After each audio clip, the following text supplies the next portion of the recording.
लोकसभा चुनावों से ठीक पहले केंद्र सरकार द्वारा सिटीजन अमेंडमेंट एक्ट की नोटिफिकेशन जारी कर दी गई है। इसी पर बातचीत करने के लिए हमारे साथ मौजूद हैं सूबे के शिक्षा मंत्री कंवरपाल गुर्जर। सर, किस तरीके से देखते हैं लोकसभा चुनावों से ठीक पहले सीएए को जो नोटिफिकेशन है वो जारी कर दी गई है? देखिए, हमारी पार्टी शुरू से इसके पक्ष में रही है। हमने पहले भी इसके पक्ष में अपना निर्णय दिया था। पहले भी हमने बात कही थी। कुछ जो विपक्षी पार्टियां हैं, चाहे वो कांग्रेस है, चाहे तृणमूल कांग्रेस है, चाहे दूसरी और पार्टियां, उन्होंने इसका विरोध किया था। तो मैं समझता हूं कि जब चुनाव होने लग रहा है तो मतदान ही हो जाएगा इसके ऊपर। ये भी एक विषय है, तो लोग अपने आप ही फैसला कर देंगे लोग क्या चाहते हैं। क्योंकि जब देश आज़ाद होया था उस टाइम के जो शासक थे उन्होंने भी ये बात कही थी कि जो लोग वहाँ रह गए, पाकिस्तान में रह गए हिंदू, तो उनकी जो हिंदू है, सिख है, बौद्ध है, ईसाई है, कोई भी है जो अल्पसंख्यक है, उसकी चिंता करना भारत की सरकार की जिम्मेदारी है। अगर कहीं भी इस प्रकार की कोई स्थिति आती है, उनके लिए कोई मुश्किल पैदा होती है, तो सरकार उसकी चिंता करेगी। लेकिन जो पूर्व में सरकारें रही उन्होंने इस बात की चिंता नहीं की, क्योंकि जो लोग लगभग 23% के करीब थे वो आज पाकिस्तान में 2% रह गए, और जो अफगानिस्तान में थे वो लगभग समाप्त हो गए। जो बांग्लादेश में भी इतनी बड़ी संख्या में थे वहाँ भी उनकी संख्या घट के बहुत ज़्यादा कम होगी, क्योंकि कभी इस बात की चिंता नहीं की। तो ये सरकारों की, जो उस टाइम की सरकारें थी, उनकी भी जिम्मेदारी थी, और वर्तमान सरकार जो है उसकी भी जिम्मेदारी है।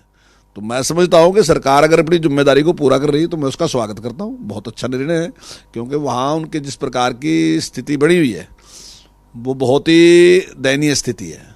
उनको जीने का कोई राइट नहीं है वहाँ, उनको किसी प्रकार का अपनी धार्मिक जो आस्था है उसको मानने का राइट नहीं है, और जिस प्रकार से उनका अपमान किया जाता है वो बहुत ही चिंता का विषय है। तो ऐसे में अगर उनको ये अवसर देना कि अगर वो चाहें तो वो भारत में आ सकते हैं। वैसे जो निर्णय है वो ये है कि जो भारत में आए हैं 2015 तक के आए हैं उनको नागरिकता देना। इसके अलावा यदि हम जिक्र करें इस सीएए के अंतर्गत जिन धर्मों का जो है वो जिक्र किया गया है, उसको लेकर जो है वो काफ़ी आलोचना की जा रही। कहा जा रहा है कि मुस्लिम्स में भी माइनॉरिटीज़ हैं, उनको क्यों नहीं इस सीएए के जो क्लॉज किया गया था उसके अंदर क्यों नहीं इंक्लूड किया गया? जो ये बात कह रहे हैं ना, उन्हें किसी डॉक्टर के पास जाना चाहिए, इलाज कराना चाहिए अपना, क्योंकि धर्म के आधार पे ही पाकिस्तान बना था। तो पाकिस्तान वालों को भी लेके आओगे क्या? बांग्लादेश धर्म के आधार पे बना, पाकिस्तान धर्म के आधार पे, मजहब के आधार पे बना, मुसलमानों के लिए बना, तो फिर मुसलमानों को यहाँ लेके आने लग रहेगा, और वहाँ से भी। मतलब कौन सी लॉजिक है इस बात का? वो तो अल्पसंख्यक नहीं है, वो तो बहुसंख्यक ही है। लगभग 98%, 97% वो लोग हैं, तो उनके साथ कौन सा अत्याचार रहा? मतलब ये तो दिमाग का दुआड़िया लिखने वाली बात है अगर ये बात करें। लेकिन जो वहाँ हिंदू है, जो वहाँ सिख है, जो वहाँ बौद्ध है, जो वहाँ अन्य और भी हैं, वो लोग प्रताड़ित हैं। और प्रताड़ित कोई मेरे कहने से नहीं है। अगर मान लो 100 लोग थे, अगर उनकी संख्या घटकर 5 रहेगी तो इसका मतलब प्रताड़ित है ना, तो घटे। और वो सबके सामने कोई ऐसा तो नहीं बीजेपी ने देखे हो, सारी दुनिया देख रही घटे। स्वयं पाकिस्तान के लोग मान रहे उनके साथ अत्याचार। पाकिस्तान के भी जो अच्छे लोग हैं वो भी स्वयं मान रहे कि उनके ऊपर अत्याचार कर रहे। तो फिर ऐसे में अगर सरकार उनको अवसर दे रही कि जो लोग भारत में आए गए उनको नागरिकता दे रही, अब बहुत लंबे टाइम से लोग रह रहे उनको नागरिकता नहीं दी, अब नागरिकता नहीं दी तो वो अपने बच्चों को ठीक से पढ़ाई भी नहीं सकते, वो नौकरी भी नहीं कर सकते, तो उनके लिए बड़ा मुश्किल है। तो अगर सरकार ये निर्णय ले रही तो मैं समझता हूँ कि बहुत अच्छा निर्णय है, मैं इसका स्वागत करता हूँ, और ये निर्णय बहुत पहले लिया जाना चाहिए था। अगर हम प्रादेशिक मुद्दों का जिक्र करें तो आज ही जो है वो बीजेपी के राष्ट्रीय अध्यक्ष जेपी नड्डा के साथ जो है वो उप मुख्यमंत्री दुष्यंत चौटाला ने मुलाकात की है। कयास ये लगाए जा रहे हैं कि बीजेपी को जो है वो लोकसभा, माफ़ कीजिएगा, जननायक जनता पार्टी को लोकसभा चुनावों के अंदर जो है वो 1 या 2 सीटों पर भागीदारी करने का अवसर जो है वो दिया जा सकता है, गठबंधन में चुनाव जो है वो लड़े जा सकते हैं। आपकी अपनी पर्सनल राय क्या है इस पर? नहीं, देखिए, मेरी इसके बारे में कोई जानकारी नहीं है, और ना ही मेरी पर्सनल कोई राय है। मेरे हाईकमान की जो राय है वही मेरी राय है। जो भी हाईकमान फैसला लेगा हम उसका स्वागत करेंगे, उसके अनुसार हम काम करेंगे।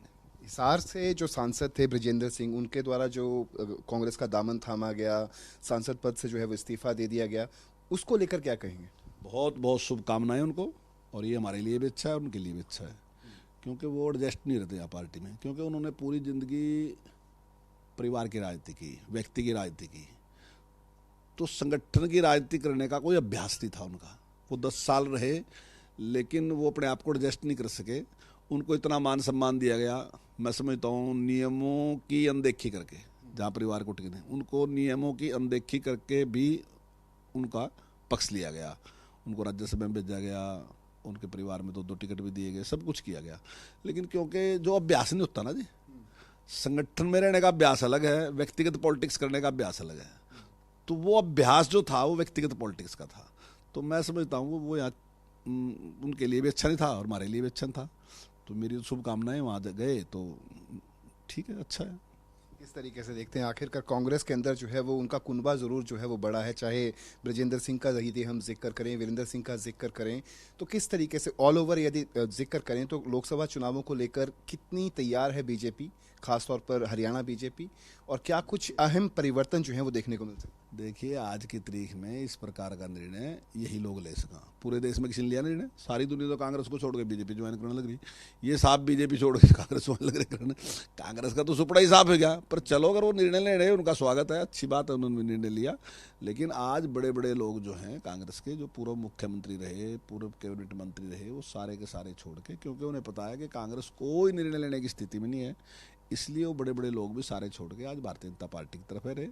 और भारतीय जनता पार्टी को जो टारगेट दिया, कार्यकर्ताओं को जो टारगेट दिया आदरणीय नरेंद्र मोदी जी ने, कि हमने 370 समाप्त की, अब की बार हमारी जिम्मेदारी है कि हम 370 ही सीटें भारतीय जनता पार्टी जीत के आए। तो कार्यकर्ता जुट गया, हम हर आदमी के साथ संपर्क करेंगे और जो काम हमने किए, माने प्रधानमंत्री जी ने जो काम किए, माने मुख्यमंत्री जी ने जो काम किए, वो सारे काम लोगों को बताएंगे, लोगों को अपने साथ जोड़ेंगे और लोगों का आशीर्वाद लेंगे। बहुत बहुत शुक्रिया। तो ये थे हमारे साथ सूबे के शिक्षा मंत्री कंवरपाल गुर्जर, जिन्होंने बड़ी ही बेबाकी के साथ हर सवाल का जवाब दिया। चंडीगढ़ से कैमरा पर्सन रिंकू मेहरा के साथ रवि चंदेल, सूर्य समाचार।